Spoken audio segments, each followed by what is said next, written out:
नमो नमः। जयतु संस्कृतम जयतु भारतम। मैं डॉक्टर अभिनव उपाध्याय आपका हार्दिक स्वागत अभिनंदन करता हूं संस्कृत कक्षा में। आज के इस पाठ में हम पढ़ने वाले हैं वृद्धि संधि। इससे पहले हमने गुण संधि पढ़ी, सवर्ण दीर्घ संधि पढ़ी, संधि के प्रकार जाने, स्वर संधि के प्रकार जाने। तो स्वर संधि के 8 प्रकारों में से आज हम वृद्धि संधि के बारे में पढ़ने वाले हैं। वृद्धि से अभिप्राय है बढ़ना, यानी जहाँ पर भी वृद्धि संधि हो तो आपको देखना हो कि वृद्धि संधि की पहचान आप किस प्रकार से करेंगे, चाहे वो समस्त पद हो या संधि विच्छेद का पद हो, दोनों पदों के आप किस प्रकार से पहचान करेंगे, इसकी भी हम आपको एक ट्रिक यहाँ पर बताने वाले हैं। तो आइए सबसे पहले हम वृद्धि संधि के बारे में जानते हैं। वृद्धि संधि किसे कहते हैं, आपको हम एक दोहे के माध्यम से इस वृद्धि संधि को स्पष्ट कर रहे हैं। तो आप देखें कि इस दोहे को समझें, फिर इस दोहे के बाद आप इसको परिभाषा में इसे ढालने का प्रयत्न करें और आगे भी हम आपको इसका प्रयत्न करवाएंगे। तो दोहा है हमारे सामने, अ आ स्वर के बाद में ए आई ओ औ आए, दोनों मिल ए औ बने, वृद्धि संधि कहलाए। यानी इसकी परिभाषा यदि हम यहाँ पर देखना चाहें तो हम इस प्रकार से यहाँ पर देख सकते हैं कि आ स्वर के बाद में ए आई औ आए, दोनों मिल ए औ बने, वृद्धि संधि कहलाए। यानी आ स्वर के बाद ए आई आ जाने पर दोनों का आई तथा अ, या आ के बाद ओ औ आ जाने पर दोनों को औ बन जाता है और वृद्धि संधि कहलाती है।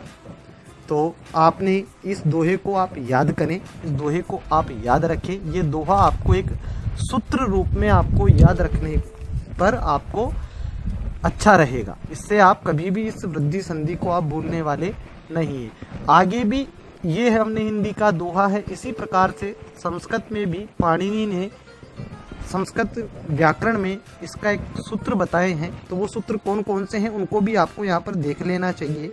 वृद्धि रादेच पहला सूत्र है, इसका अभिप्राय है यह है वृद्धि संज्ञा विधायक सूत्र है। ये दूसरा सूत्र है वृद्धि रेचि। जो ये वृद्धि रेचि सूत्र है ये वृद्धि संधि सूत्र है, ये वृद्धि संधि करता है ये सूत्र। तो आइए हम इसकी परिभाषा को एक बार फिर देखते हैं। इसकी परिभाषा यही कहती है कि यदि आ के बाद ए आई आवे तो दोनों के स्थान में आई, और यदि ओ या औ आवे तो दोनों के स्थान में औ वृद्धि हो जाती है।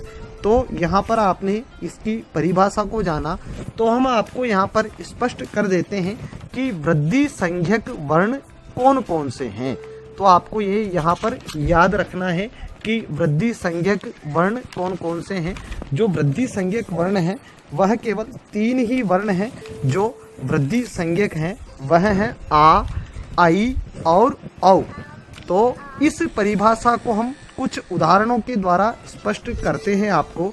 तो आइए हम उनको देखते हैं कि इस परिभाषा के द्वारा हमारे को ये समझने में आ रहा है कि यहाँ पर इस वृद्धि संधि में 2 स्थितियाँ रहने वाली है। यानी 2 कंडीशन जब होगी, उन 2 कंडीशन के आधार पर ही यहाँ पर वृद्धि संधि होगी। वृद्धि संधि में हमेशा 2 मात्राएं होती है, यानी दीर्घ मात्रा होती है, आपको याद रखना है, और गुण संधि में 1 मात्रा होती है, ये आपको याद रखना है। इन दोनों का आपको यहाँ पर ये तुलनात्मक बताया जा रहा है। तो आइए हम यहाँ पर कौन सी 2 परिस्थितियाँ रहने वाली है, उन परिस्थितियों के आधार पर हम वृद्धि संधि को समझते हैं।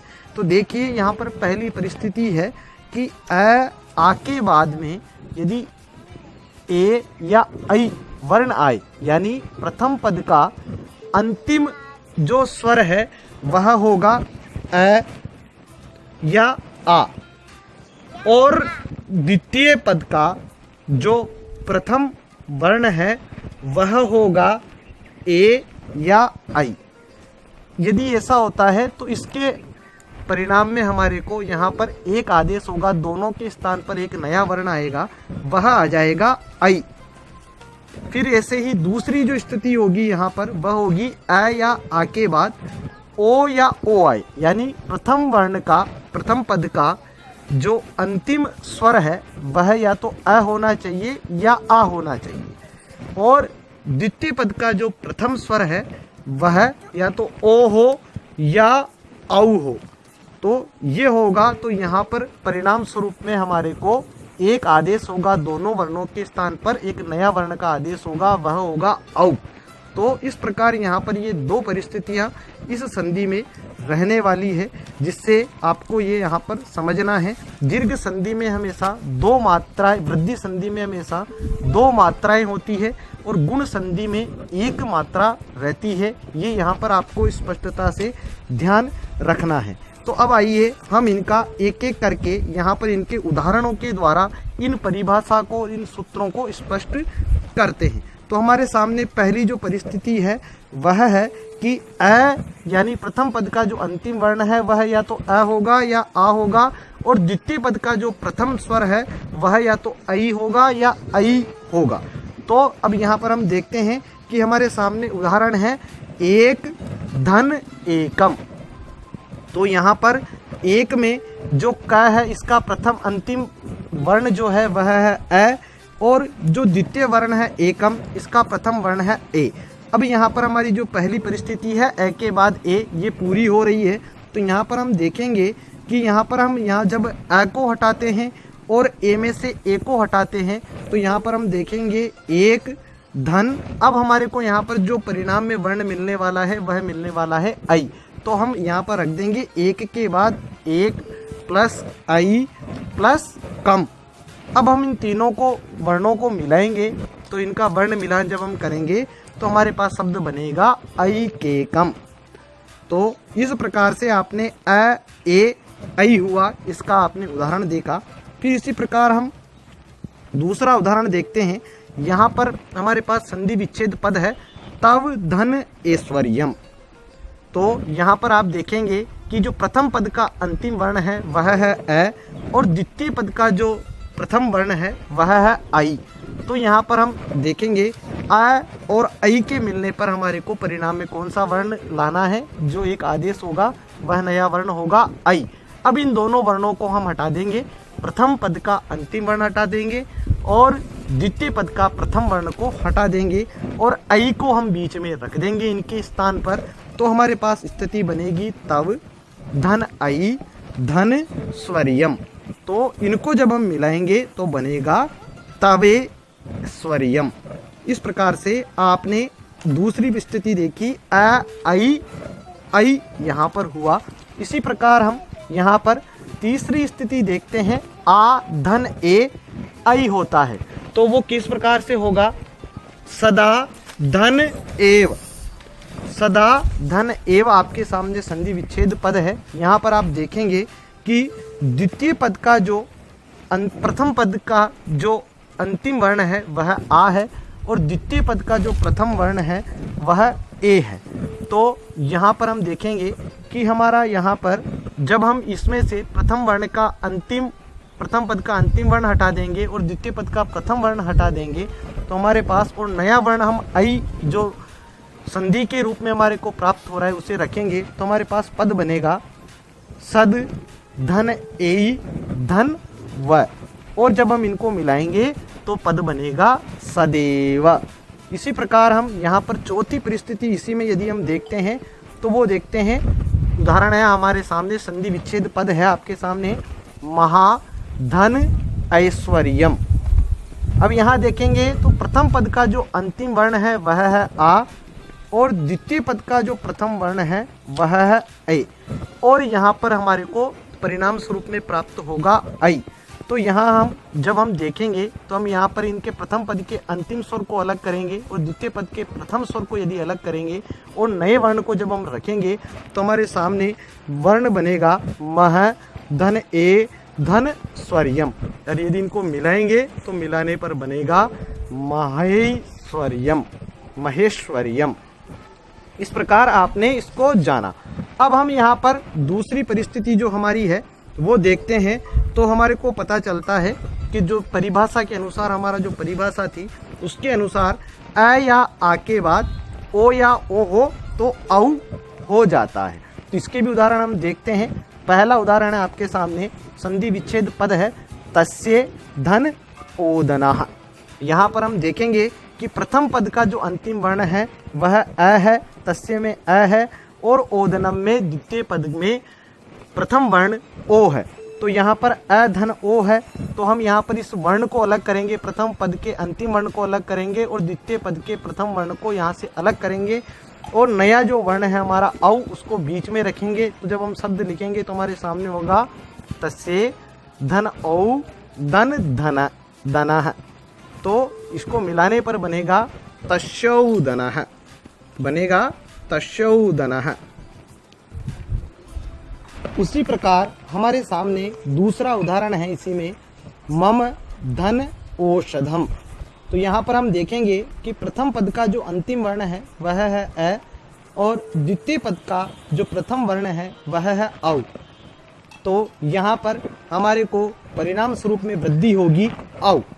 तो नियमानुसार हम यहाँ पर प्रथम पद के अंतिम वर्ण को, अंतिम स्वर को हटा देते हैं और द्वितीय पद के प्रथम स्वर को हटा देते हैं और नए स्वर को जो आया है, नया आगम जो हुआ है, नया आदेश जो हुआ है उसे हम रखते हैं। तो हमारे सामने स्थिति बनती है मम धन औ धन शदम।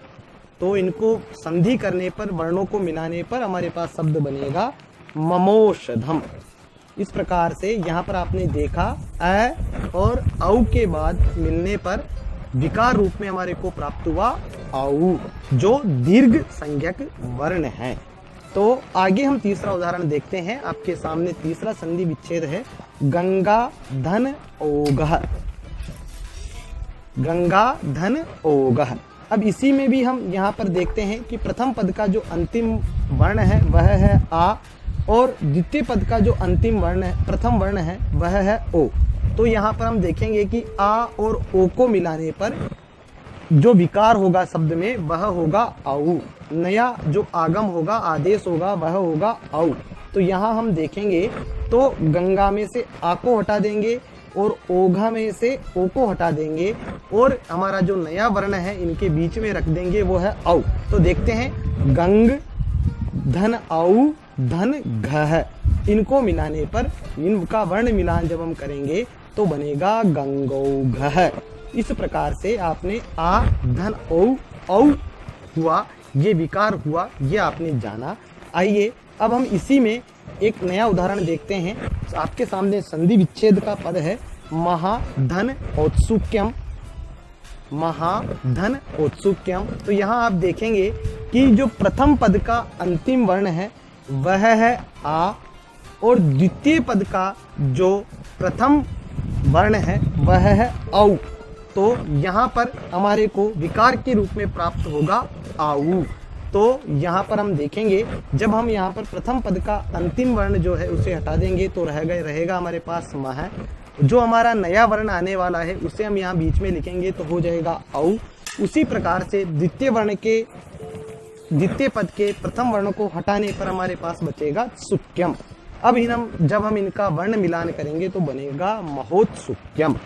इस प्रकार से यहाँ पर ये परिस्थितियाँ आपने देखी, यानी दो परिस्थितियाँ थी, दो की हमने चार उसमें भाग किए और चार इसमें भाग किए। इस प्रकार 8 उदाहरण आपने यहाँ पर देखे।